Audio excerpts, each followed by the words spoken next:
So look, I'm going to just share with you today. I was asked to share a little bit about my journey of leadership and traits that I think are important. And it's not real. It's nothing like Mike's intellectual conversation he had this morning. It's going to be more from the gut. Again, it's what's worked for me. By the way, if you disagree or don't like it, just keep it to yourself, okay? But it does overlap a bit with Dr. Shawn talked about. I don't know if she's still here or not. So I pivoted for a couple examples. But before that, in case you didn't know, I'm from Philadelphia. I've been with Adnet since 1982. I've been married to Lisa, which some of you know, for 34 years, and have a daughter that's 32. Got married in March, so very emotional for me. Not just that she got married, it's just you look and go, where did 30 years go? Yeah, right? I mean, who's got kids that get married? You go, holy crap, it's like the old line, the days are long and the years fly by, right? Sorry, I sweat a little bit. Then I have my knucklehead son, Connor. He's 29, and great kids. So it is all about family for me. But I want to give a couple examples that I think supports well Dr. Shawn's session. There's some things you could debate, all that kind of thing. First, the part that I struggled with was my wife, in a good way. My daughter was probably 7 years old. My son was 4. And this talks about the traits indirectly. And I'm traveling all week. I get home on a Friday night, and Erin is doing something that I didn't approve of. So I immediately, what do? As dumb guys, I start correcting her. Out of nowhere, my wife's 5 feet nothing. She comes out of nowhere and goes, stop right there. We've been doing fine without you. Go put the briefcase in your office, go get changed, and come on and have a cocktail and join the family. I went, okay.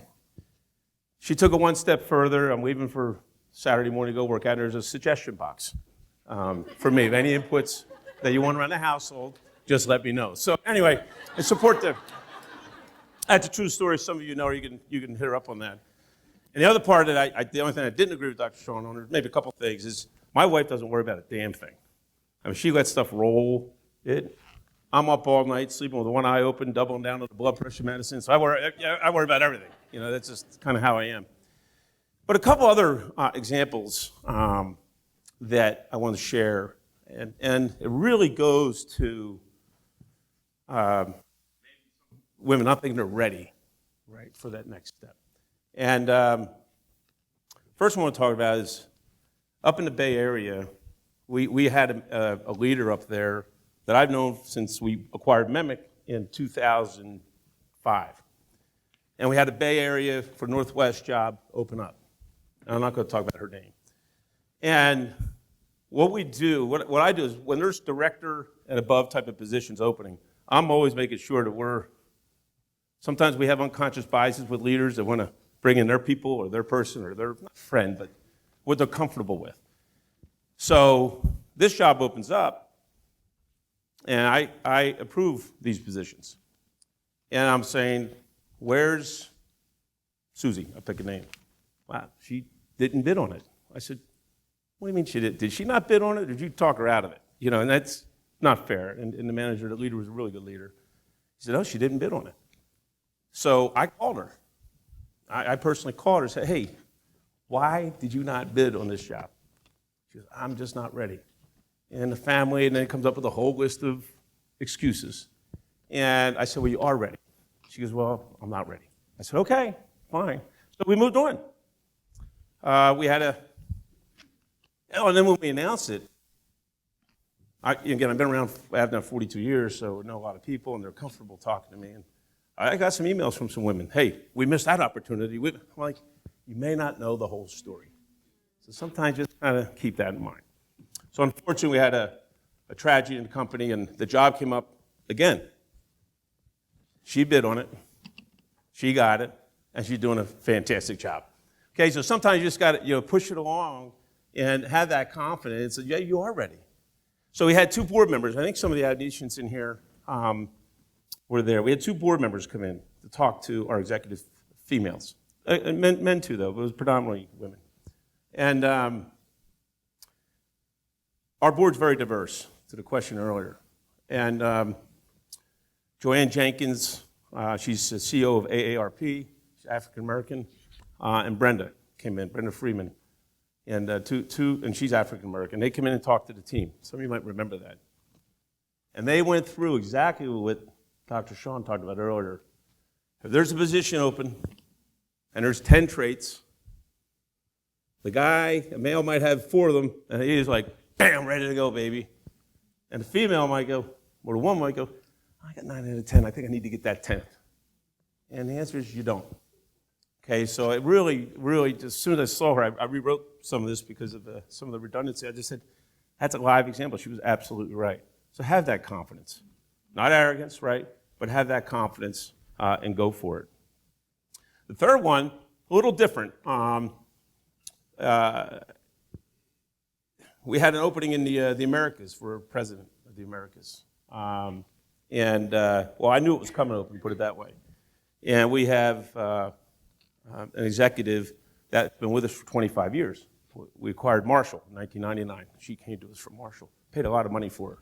So she came in, and some of you wake up, okay? So she had done supplier marketing, digital, e-commerce, and then recently when I got this role, I promoted her to strategy and corporate marketing.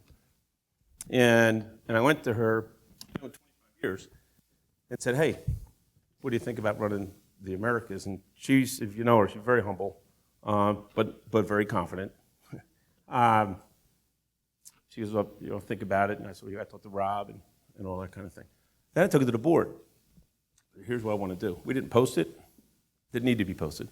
And the board, and some of the women on the board, we have 3 women on our board, 2 African American, 1 Iranian descent. And they said, do you think she's ready? Has she ever run a $4 billion business before? I'm like, well, I don't know how many people have run a $4 billion business. Let's start with that. But you also want the board's support, right?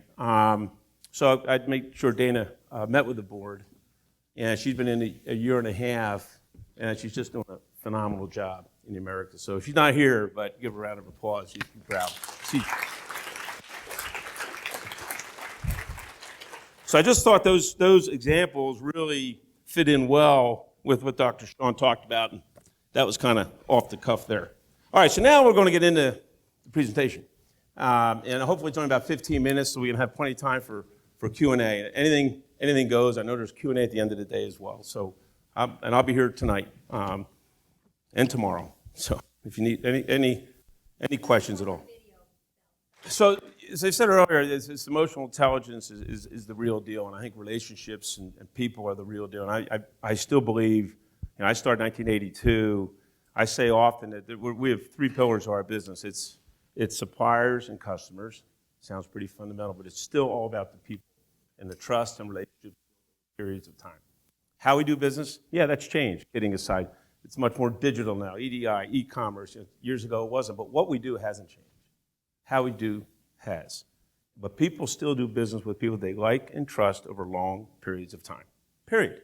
I don't care if it's customer, supplier, business to business, business to consumer, it still makes a difference. So you are the number one differentiator in our business. So they asked me, Jackie asked me to just kind of, so I'm not going to spend a lot of time on this, asked me, hey, how did I start? We were talking at the table a little bit, pretty humble beginnings. But it is about mentors, and I think you can learn in anything that you do, in any job that you have, and people that you meet. And often you can learn a lot by what you don't like, what you see, in a leader or manager, right? Not just what you like, but how do you not want somebody to act in a meeting? And you look at that and go, I never want to be that person. And that's okay. That's part of mentoring and learning as well, right? So this coach, I'm not going to go through my whole high school career. It was pretty good. But this guy, Frank Parrish, he taught me humbleness. I mean, he looked like Rocky at the time. He spit on you when you talked. You didn't dare wipe it off. You were just running. He couldn't coach in today's world, You go home and tell my parents he slapped me in the side. Hey, they say you should have slapped you on the other side too. But gosh, I think him all the time. It's crazy. 1978, 1979. Some of my early jobs, love serving gas at a gas station. If it paid enough, I'd still be doing it. Jersey's the only one where you still can't pump your own gas, by the way. So that's not me in that picture.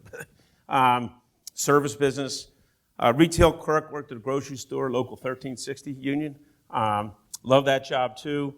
And every job's, I think, what you make of it. And back then you had to know how to make change, and actually how to. Yeah, really. Well, now you get the guy. We didn't know the price. We said, "What do you think? 69 cents? Yeah, 69 cents, 70 cents, whatever. Here we go." I'll make it up on the next one, right? You just kind of thumballed it. Just keep the line moving. And then I drove a summer camp bus. I drove a bus for a summer. It was hilarious. I went in and interviewed for the job. My neighbor worked there as a mechanic, and I got 3 accidents that summer. Nobody was seriously hurt. The first was on my interview with Moose. He takes me out. I got no lessons, nothing. I go out in a school bus in Merchantville, some of you in South Jersey. The long story short, I'm out there, and he drops me back off at the depot and says, "Hey, just go take it for a run. Go practice." What am I, 19? And I says, "Okay, great." So I take this bus out. They were all clutches back then. You had the 2 fans going, kind of like barreling around the town. They stop at a railroad crossing, you're supposed to open the door, and we told you just knew to do that, right? Well, then I ended up in Merchville on a tight corner, and you got to swing the buses out a little bit. I didn't do it enough, and there's a car, Mercury Cougar, sitting on the corner. Oh, yeah, I panicked. I gunned it. See the whole car scrape the back. I did what I shouldn't have done. I just took off, Same railroad tracks, blew over them. Anyway, they hired me, so shortage of bus drivers, I guess. So anyway, it was great. But again, you learned. I mean, it was fun. You build character and things along those lines. And I played football at Westchester State for 2 years, but then I graduated, or I ended up transferring to Drexel University, which I know somebody in here has their child looking at the school. It's a great school in downtown Philly. The story here is I think you can learn as much, if not more, in challenges or even failures, for a stronger word, or just maybe mistakes or bad luck, whatever it might be. Never get down too much. I transferred to Drexel, and after the second year, I couldn't afford to go to school full time. So bottom line is the company offered to pay my tuition if I worked there. And I said, well, that's pretty attractive. And that wasn't popular back then, by the way. It was 1982, 81 actually. So I did it. And I was working full-time at the company, working weekends at the grocery store, and then going to school full-time at night where you actually had to go to school. It wasn't online. And then what happens after the first semester, the president of that division, a small company, reneged on paying the tuition. So, we've done it before, and then the kids leave. And I'm like, I'm stuck. I mean, you talk about emotional, because I was embarrassed what to tell my parents. I mean, I didn't tell them for like a week or two. And this guy comes out of nowhere who I knew but didn't know him well. His name, Jim Lumley, was in procurement at this company. And I'm walking across the factory floor, and he says, hey, Gallagher, you got an interview today with Jack Green from Hamilton Avenue at the Temperance House in Newtown. I said, what do they do? He says, don't worry about it. They're looking for a rest of the world sales guy. Just go interview with them. At Hamilton Avenue that was 1982. And they hired me, and kind of the rest is history. But the point of that story is, never get too far down. I took that job, by the way, that Malibu Classic. I was driving, for someone would remember, I was driving at the time a Chevy Vega. They looked like mosquito trucks. They had so much oil and gas pouring out the back of it. And you had to pop the clutch every time to get it started. So I took the job. It was 200 hours a week, 100% commission. Imagine telling a college kid today you're going to be 100% commission. But I took it because of the car. I got a Malibu Classic, and I was still living at Drexel at the fraternity. I pull up, everybody's like, yeah, this is awesome. Point, though, again, is relationships matter. I don't know why Mr. Lumley grabbed me, to be honest with you. and I tell my kids all the time, and I coach a lot of baseball and football, is somebody's always watching you all the time. So when in doubt, keep a good attitude, keep positive. He grabbed me. It's emotional. He's a mentor. He just passed away 3 years ago. But every year, I still talk to his wife, Marie, and every year we send him a Christmas gift, a candle glow bouquet or something along those lines. I just say, hey, thanks, Jim, appreciate it. You don't know, hey, I might have ended up fine, but somebody took an interest. Okay, it goes a long way. So the first year I started was the machine, PC was Machine of the Year on Time Magazine. It was the last time the Time Magazine ever didn't have a person on the cover. So to give you a little bit of a benchmark for those that are a couple years younger than me. It's also the year that you talk about adaptability. Digital equipment was coming on strong, taking on IBM, and their CEO, founder, said there's no reason in the world every household should need a PC. Digital equipment is no longer around. And then, of course, there's Atari, the Pac-Man. That's the last one I played. I can't stand digital games. So, relationships. So this guy, some of you might know, is a terrific guy. It's Don Brady with Micron. It talked about, people again, right? Don's just a super guy. But you talk about how you have challenges that become successes. So it was, Connor's 29, so he was 12. So 18 years ago, getting ready to go to Cooperstown with Connor for my son for a baseball event. Friday, as I'm leaving, this guy, Don Brady, calls me and said, hey, we don't like you guys anymore. There was an issue we had. I was running the Americas. He said, we're thinking of terminating you. Now, again, back then, that was not even heard of, right? I'm like, Mike, are you shitting me? I mean, Don, you can't. I'm getting ready to get on the plane with my son. This is before text and all that stuff. Bottom line is I called him every day. I said, you ruined my baseball trip. Got back to Phoenix, flew to Boise, met with him and Mike Boken, a guy named Sadler at the time, ran worldwide sales. And our relationship's never been better. I mean, Don is a close personal friend, great business relationship. And I talk about this story because it matters. Again, it's back to people. And just because something goes wrong doesn't mean it's going to stay wrong. And this happens to be, he invited me to going to Nimitz with him. He's an ex-Naval Academy guy and had contacts. So we actually flew, landed on the Nimitz, stayed 2 days, and God bless those sailors that go out there for 6-9 months at a time. I always put this plug in, and they weren't ready to get back to the office. So, all right. So pop quiz. This is really easy because you just heard from Dr. Sean. Well, what is some of the traits that you think makes a good leader, good business person? By the way, you're all leaders, whether you're individual contributors, maybe running strategy, or you have a team of 150 people, or whatever it may be. You wouldn't be here if you weren't a leader. So I always say individual contributors you're all leaders because you all have influence throughout the company. Look at any sports team, or look at it just goes to the point guard. They're not the leader, but they're the leader on the court, or on the field, or in the band, or whatever it might be. So just kind of curious, little interaction here. What makes a good leader? You just heard all this the last day or so. Enthusiasm, approachability, trustworthy, integrity, authenticity. It's a big one. They're all good. Listening. Say again? Investing in people. Humble. Humble's a huge one. I love humble, love humility, love vulnerability. We don't talk about that enough. What's that? Sense of humor. No, sense of humor is important. Sense of humor is important. Having fun is important, and it does matter, and it does relax people. I have a saying in our company that, look, either you walk in with good news, run in with bad news. There's nothing that in 102 years the company's been around we haven't seen before. Just run in with the bad news. We'll figure it out and lighten it up. Anything else? Visionary. No wrong answers here. Hardworking. Well, that's kind of my first slide. I don't know who said that, but you still got to work. And hard work does matter. Not overwork. I think we're probably more overworked than we probably want to be. But so keep that balance. But yeah, hard work. Anything else? Facilitator. Good communicator. Yeah, good communicator, and that's listening and speaking and whatever the beans is.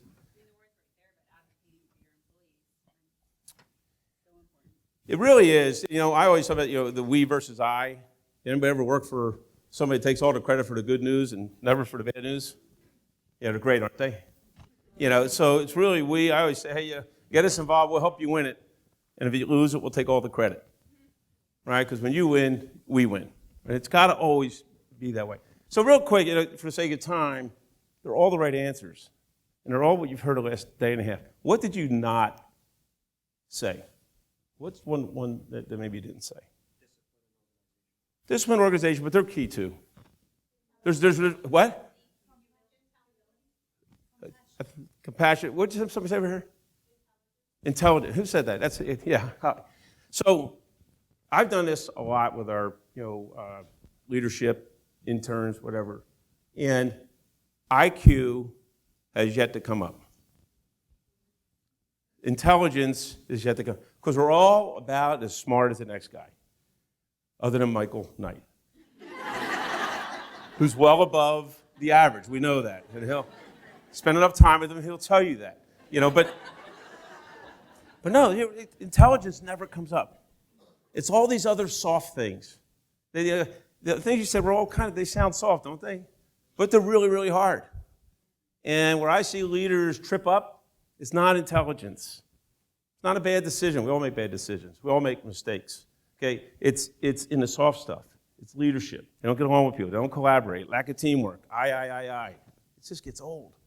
Okay? And that's where I see leaders, managers, individual, whoever might be get tripped up. And that's like I said, this is my experience. So I don't have the degree in, I have a degree, but not psychology, whatever her degree's in. But these are things of real life that you see every day. It's like when you drive in, I love this one. You drive in, you see someone that you work with that's a pain in the ass, and their car's not there. You're like, yeah. It's like a day off, right? Who hasn't done that? Or you find out their vacation and you cancel yours so you can be in when they're not in. Think about that. And I talk to people at branches, if a bunch of teams going to lunch and you're not getting invited, then maybe you need to look in the mirror. Okay, maybe it's you, not everyone else. So hard-hitting, sorry about that, but that's the truth. Okay. Oh, shit. No, that's good. So she talked about EQ. And that's where I pivoted a little bit to give some examples. And Dr. Shah, is she here? No. This is the guru. You want to go, you need to buy the book. You can Google enough now. Dan Goleman is the guru of emotional intelligence. And it accounts for nearly 90% of what sets high performers apart from peers with similar skills and knowledge. It does distinguish. All those things you just talked about that we can do or not do every day matters. Okay? Emotional intelligence. And then what is it? Again, she talked about it, so I'm not going to spend a lot of time. So much of it is self-awareness. So much is looking in the mirror. Okay? Understand your emotional self-awareness. Manage yourself. How do you manage conflict? You've talked a lot about how do you want to treat other people? How do you want people to treat you? Well, how do you want to treat them? Okay, it can't be one way. Empathy is really key. It really is. Show empathy. You ask somebody how they're doing, stop and listen to the answer. Right? Hey, how you doing? They say, well, I just had a tragic accident. Okay, great. Yeah, we'll see you later. Somebody talked about organizational awareness, conflict management, coach and mentoring, teamwork. These are all pretty basic things that are really, really hard. And if it wasn't hard, there wouldn't be study after study after study talking about EQ. Okay? But right on. It's not all about intelligence. It's the softer stuff that really matters. I tell my kids that all the time growing up. I was probably the only parent in Scottsdale that didn't have, I got an A+ student on the bumper sticker, It's true, they're average kids. But I said, be nice. Build relationships. Be a team player. The rest of it will come, okay? Here's one of my lines, build trust. Somebody talk about integrity and trust. It really is the foundation. People build trust a penny at a time and spend it like a buck, right? How many times have you had a relationship with somebody, personal or business, and they burn you, right? And they don't even apologize, or you find out later. It's tough to build that trust back up. So another one of the learnings I had, and it was probably 1983, I was a sales guy, rest of the world, technical term back then we used. And a guy named Brian Tully came in, he was a rep, and for Dale at the time, which obviously got acquired by Vachette. I never forgot two things he said. He said, Phil, and I'm in my Garanable suit. My first couple suits were from like Gimbels or John Wanamaker's and You got two jackets and 2 pairs of pants. You can make 8 outfits out of it, kind of thing, for $99. And he said, don't ever lie, or just always tell the truth. He said, because that way you never have to remember what you told somebody. And in sales, it's so easy to just not call somebody back or not follow up on something or kind of fib a little bit, white lies. It's just don't do it. And the other thing he said is, don't ever get too high or get too low. In other words, you win a contract, you win an order, get on the sales guy, he said, celebrate and get back out after 24 hours, there's more to go get. And he said, when you lose or something doesn't go right, that's okay, sold for a little bit, but any more than a day, get back out after. And he's passed away as well. But these are just kind of things that have stuck with me. And on this, well, I'll share this one later. Vulnerability. Somebody mentioned humbleness, right? So I picked Taylor Swift. You guys hear her? Is she off the charts? I mean, seriously. Well, literally, if you got kids, you probably are. You probably take a loan out, but she's really remade it. I mean, I'm so impressed. I'm not a big music guy, but she's something else. But this vulnerability is her quote. I really want everyone to know, especially young people, the hundreds of thousands of dumb ideas I've had are what led me to good ideas. So it's okay to have bad ideas. It's okay to make mistakes. It's most important to say, hey, I messed up. I love when my staff comes in and shows vulnerability.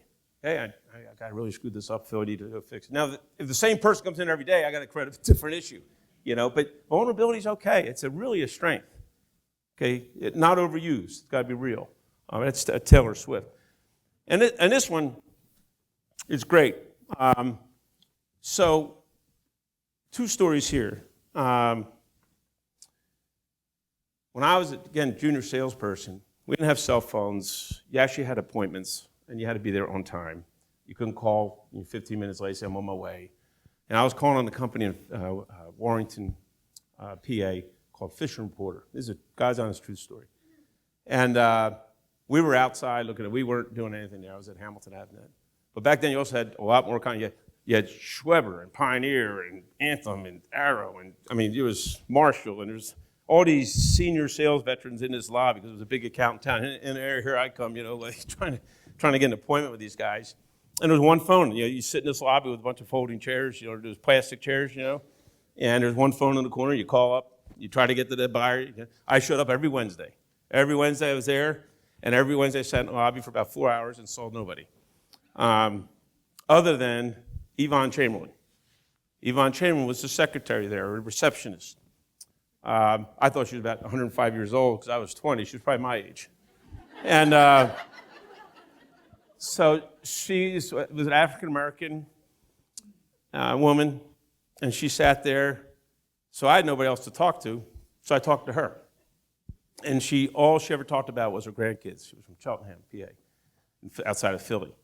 So, we'd get these giveaways, to take, Frisbees, hats, whatever you get, right? And I'm like, I can't see the buyers. I say, hey, Devon, take your kids and grandkids. I had to take this crap home in my trunk. And then one day I walked in, and I'm sitting there, and she gets up, because it was right around the wall where the buyers, it's getting old school. Some of you could remember that. The buyers were all sitting right behind the wall. And she walked back there. She said, you come with me. She went to Dennis Gaffney, was the semi-buyer. Alan Brown was the IP&E buyer. Howard Smith was the computer buyer. Says, this guy has been here every Wednesday. You are going to see him. And these guys are like, you got it, Yvonne, no problem. And we end up being the number 1 distributor there within 2 years. And so I don't bring that up because we end up doing really well, but you don't know the power base and just how nice it is. Just be kind. It's not hard to be nice. And some people just forget how to be nice. Doesn't mean you don't have bad days. Then the other story tied to that is a good friend of mine, his son's 27. They were meeting with doesn't matter who, but a retired executive. He was about 85. And Tim, my friend, said, Joe, what would be the one advice you'd give Ben as he gets into the business world? The guy said, hey, just be kind. Doesn't mean you have to be smart. Just be kind. Just treat people right. So that's where I come up with that story. And then lastly, I'm going to open up for questions. These are our core values. I show this every meeting. The team rolls their eyes probably. it is about integrity, customer focus, ownership, teamwork, and our diversity is inclusiveness. Okay, gender, race, thought. These are the 5 core values that we manage by. And if you're not leading with the core values, you're not acting with the core values, behaving with the core values, then you're not going to be here. It really is that critical. Okay, so with that, do you still want to come up, or do you want to do Q&A? We got some time. Guys, want to do some? You guys have any questions? We can open it up. Hopefully that was helpful. So how do we? Well, yeah, it's not, I would say it's education. I think it's lead follow, right? So how to be a mentor or a coach, and it doesn't have to be overly formal either. And sometimes, to be very candid, it can be awkward. So because people, I know what you're thinking. People, oh, well, he's mentoring her. They jump to these stupid conclusions. If you know what I mean. Jack and I've talked about that before. But we've got that. I just hired a female executive, which the team knows, Rebecca Obregon. And I wouldn't say it's a formal mentorship, but she's coming into our company. She's senior executive, and it's hard to come into big companies, that have a very distinct culture, right? The company can chew them up sometimes, And first thing she said to me is, "What do you expect from me?" And she has supplier marketing, she has integrated embedded, so she has supply chain service. She has a bunch of different things. She came from Amcor, Motorola, IDT, so she's well established. But she said, "What do you expect from me out of the gates?" I said, "Nothing." Now, I don't mean that literally. Of course, I want you to get along with the executives. I want you to build the relationships, build the peers, and these some of the team here knows. So Alex Urio, who's been with us for 80 years or so. But 30, he's been with us 42 years. Alex is well established, knows our suppliers really well, knows technology. So Alex is kind of informally, working with her as an example, and it's been fantastic. So I don't know if there's a formal way to go educate somebody how to do that, but I always say you learn a lot by watching.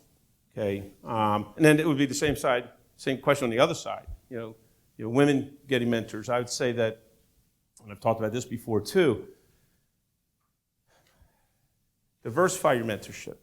Sometimes I've seen women, guys too, but women may latch on to maybe one executive, right? And it hits your way, not hits you literally, but it hits up with that executive, and that executive leaves, and then there's kind of resentment almost, So you got to be careful there, and that's just for you. So I'm trying to be gender, not necessarily gender specific. I've seen it more with women, where we've had that issue, and it's not worked out well. So diversify your mentorship as well. And it doesn't always have to be inside the company, obviously. It can be outside the company. There's so many different places, particularly with the We organization now, things like this, to get support and coaching and mentoring. Yeah? At the beginning, thank you. At the beginning of your talk, you shared a few stories about finding people who maybe didn't feel like they were ready, but you saw something in them. Can you tell us a little bit about how you identified people around you, peers or people on your team, that you felt like were ready, and helped to kind of nurture and encourage that in them and give them the resilience and strength to say, "You're ready. I think you are. You should think you are too"? Well, the one in the Bay is a great example of that. I've known her since she started with us. She was always just in sales management. And just every time I went to the Bay Area, I'd spend time with her.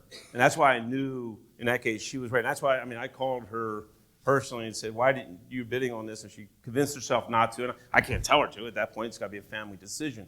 But that instilled confidence in her. So another story I'll share along those lines, and this goes back to 1996. We acquired Hallmark, and we had an African American female who's still with us. I was running the area. I was area director for the Southwest at LA, Orange County, San Diego, and at that time it was Tijuana. Mexico was just starting up, and I lived in LA, Thousand Oaks, and we had we bought Hallmark. This African American, she transferred up to Phoenix, and she was in operations for our Phoenix office. And we had a guy out of San Diego that was the regional manager. He had San Diego and Phoenix. And he was very male, old school, in the 90s old school, so you can imagine. And she called me. I didn't know her that well, but when I went to Phoenix, I always saw she just was working, like getting stuff done. And direct as they come, which I like. For Philly, I have no problem with that. So she calls me up. I don't think she might be sharing it. She calls me up, and she never complained about anything. And she said, I'm having a real challenge with, no, it goes the other way around. Well, at the same time, she calls me up and says, she's having a challenge with this guy. He calls me, like it was like the day before, week before, and says, hey, I think we need to let this person go. I'm like, you talking about such and such? He goes, yeah. I said, I don't know, Bob. I mean, every time I'm there, she's just working. I said, so let me go talk to her. So I go and I meet her at Dubuque's. I'll never forget it, in Phoenix, Dubuque's, and had lunch. And she just shared with me, what was going on. And I, of course, I checked around. So she was running Phoenix operations. So I got back to LA. I call up this manager in San Diego that wanted to let her go. And I say, hey, Bob, took care of it. He goes, oh, great, you did? I said, yeah. I said, I'm actually going to promote Linda to Southwest Area Operations. So he's like, what? And he was gone about 6 months later. But point is, so that was just a way of showing confidence. That was in the 90s. It's pretty early. And then I mentioned Dana earlier. Dana had confidence, so there was no lack of confidence. I just don't think she was thinking of regional president for the Americas. It was a big step from where she was. And then you got to rally around them, and to make sure that she's successful. And Alex, again, is playing a big role there. I'm playing a big role with her. I mean, just make sure. And she's built a great team. A lot of them are here. So it's really, really exciting. But you got to show confidence and listen and show that you really care. Okay? Yeah. So there are many social functions outside of the company, and you can be a great team player inside the company. But some of those social functions may not be in your comfort zone. Like, I don't golf, Yeah. and I don't want to sit at a bar and have drinks and pat anyone.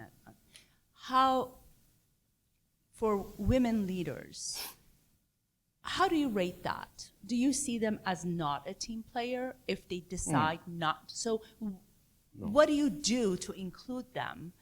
Let's say golf is, I don't golf, but maybe I like to go to the opera. Maybe, I know probably my male colleague will fall asleep when we're at the opera, but what functions can be outside of the work that includes women, and it brings this inclusive, nice, civilized gathering?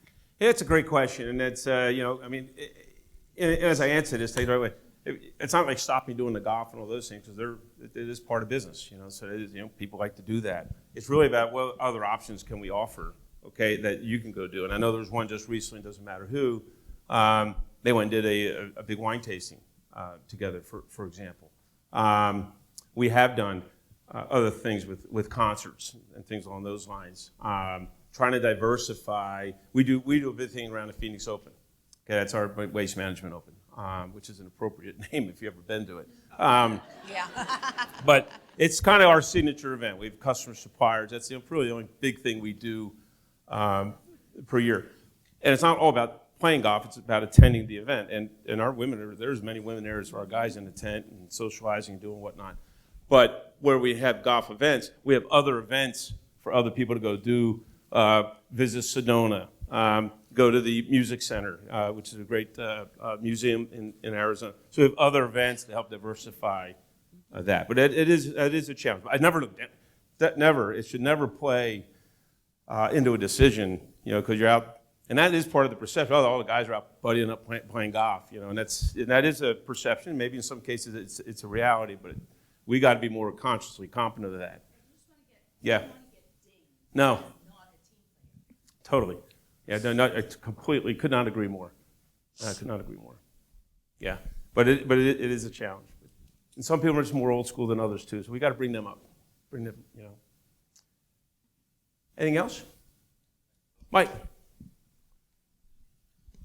So, and I believe Melissa, right? So I believe Melissa was kind of alluding to this a little bit, but before you talked a little bit about, how men may be a little bit more confident with just a few of the qualifications versus women who, feel like they're 9 steps of the way and such. So with that being said, what advice do you have for a person that feels like they're not quite there, but still wants to convince an employer that they do have the necessary skill set, and that if there is a gap that they're looking to close, that they're going to be willing to do that, not only just before they're getting hired, but also after the hiring process, how they can continue to build on it, because I think that's important. I think it's a really good point. Not only just before, we have training programs, development programs that we need to continue encourage people to help fill those gaps. First, got to identify the gaps. What are they? It might be it might be an executive presence. It might be presentation skills. It might be so building up to it. If they're being mentored and coached and managed correctly, we should be filling those gaps up front. What we've done in a handful of these promotions I just talked about, we've also then went and hired an executive coach, external, okay, right away. I think Dana would be okay with me. So, and by the way, we select, well, Claire was part of it. So we select, or Claudia, Claire Singa was part of it. The 3 or 4 different options. And by the way, we didn't pick the coach. So we narrowed it down and said, okay, you interview who you're most comfortable with from a coaching standpoint. Because I think it's really good, particularly starting out. And it's a big job. All eyes are on it. We were struggling in the Americas, frankly. We needed this to be successful. We needed Dana and her team, a lot of them here, to be successful. So we actually hired an executive coach. She picked the final person. And that really, really did help. And then she has somebody she could talk to, because you get to a certain level, as many of you know, it's who do you talk to, right? It gets lonely. And she could talk to me, and she knows I never judge, but still sometimes it might not be comfortable. So that coach was really great for her, and that was about a 6-month program. Okay, I think there's a lot, and again, we offered that, so it doesn't always have to be at one of these big firms. I mean, there's a lot of ways to get that. And it could just be a sign of a mentor too. Okay, but it's got to be somebody they feel comfortable with. Don't and this whole mentoring coaching thing is really critical. But you as the mentee owns it more than the mentor. Okay, and don't do it because it looks good. Hey, I'm getting mentored. No, have a purpose to the mentoring. Okay, and take ownership. That's why mentoring programs, I don't like the word programs, because programs have dates, they start and stop. It should be ongoing. And it shouldn't just be one. It could be a coach, a friend. There's so many ways to get that assistance that we all need. I got him. I got my wife, my daughter, my son, and they're telling me, oh, yeah, shit, I need to go somewhere and get some respect. Go home. Trust me, trust me, it's brutal. But there's so many avenues to get that'll help. And if it doesn't work out of the gates, then cut it off. If you're not comfortable, just don't be afraid to do that either. Don't go through the motions. Michael? Yeah, so for a Philly guy, you're pretty enlightened. Yeah. Well, we're pretty brazen. Yeah. Not many people like Philly, and we're good with that. But is there a particular moment where you kind of broke out of your shell to become the butterfly that you are? Is there something you can Instead put of your that finger on? moth eating my jacket? Yeah. Is that serious? Yeah. Oh.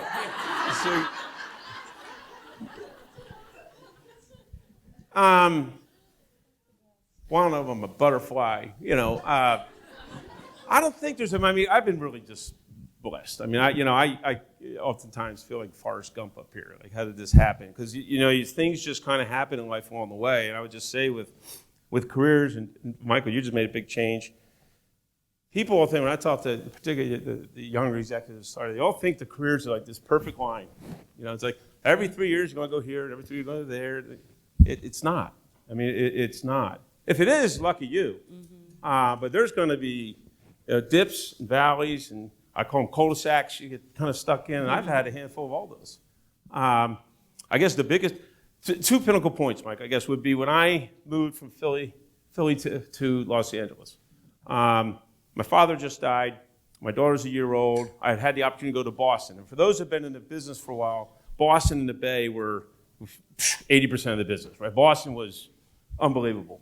And I turned the job down, long and short. I came up with all kinds of excuses not to go to Boston. My father died. I want to stay in Philly with my mom and all that. And then when they announced the guy that got the job, you never forget that Randy Stone, I'm like, son of a bitch, I should have taken that job. I mean, I felt like remorse, And so then 8 weeks later, I got a call from Jim Smith at the time and Craig Conrad, who was with us on the West Coast. I was at a conference. He goes, having lunch with Craig, he goes, hey, we'd like you to take the job in L.A. And I'm like, oh, God. I could have went to Boston. It was a 6-hour drive. Now I go to L.A. And now keep in mind, back then, Culver City was LA's corporate. I wasn't working in corporate, but it put you into that power base. It just kind of made it. And I told my wife at the time, she's from the Bay. She came from the industry too.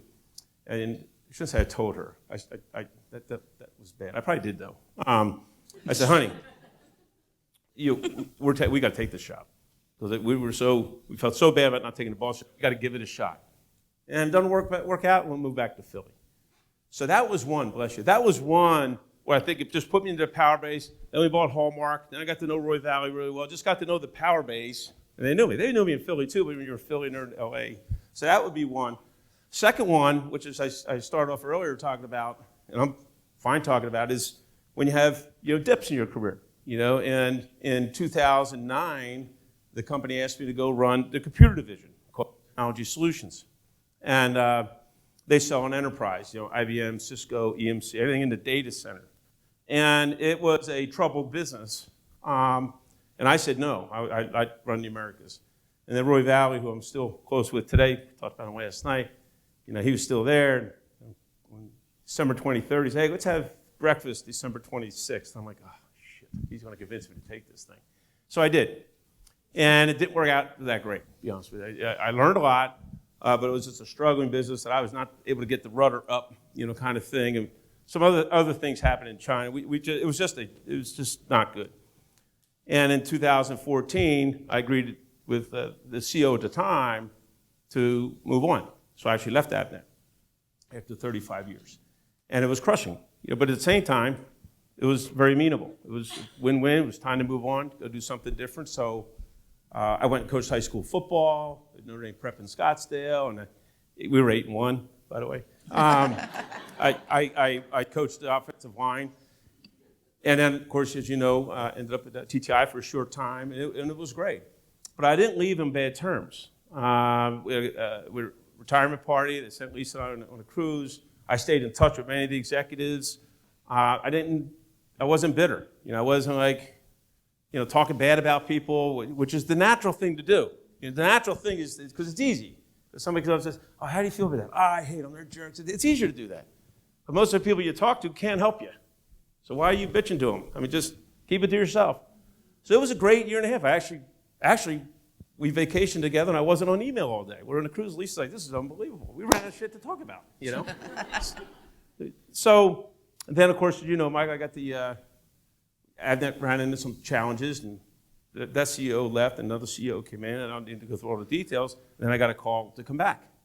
And I said no. Then the chairman called, and 2 board members called, said, we'd like you to come back. So I came back in 2017, and I said, I guess that'd be another moment that, hey, but it wasn't coming back, it was how I left, that enabled me to come back. And then, of course, got this opportunity in August 2020. And that was a phone call on a Saturday morning.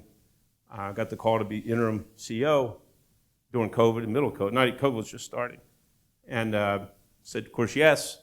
And then that Monday was our board meeting. That Wednesday was our earnings call. So you can imagine the first 5 days were something else. But I think there would be the 2 things that, very unrehearsed, it's a great question, that were pinnacle points, in my career. One was really, really positive. The other one was not so positive, but it's what you make of it. Okay? Probably out of time, I guess. I went over. Any other questions? One last question, I think? Oh, we're good. Oh, okay. Whose car do you not want to see in the parking lot?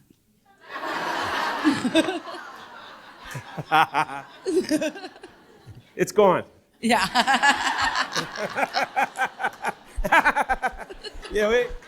You know, if you walk around, I mean, they're both gone. Well, the first one would have been the previous role here, but the others, you know what I'm talking about. So if you can't walk around, if you walk around the office on eggshells when people come, it's just not right. And we did have to make some adjustments. One was more recent, and more often than, but both within a year. None of it had anything to do with output, none, or hard work, or it all to do with what I showed at the end of the core values. You know, it wasn't integrity, so not that one, but it's just how you get along with everybody. If everybody's anxious and tense when you walk in a room, it's just not. It can't be everybody else. It can't be. So yeah, there's two. All right. Thanks, Cardi. Will you put me on the spot like that? All right. I love our team now. I've got a great, diverse, fun team. We're pretty open and candid with each other, which is really good. Hopefully, you guys are seeing some of that. Okay. All right. Thank you very much.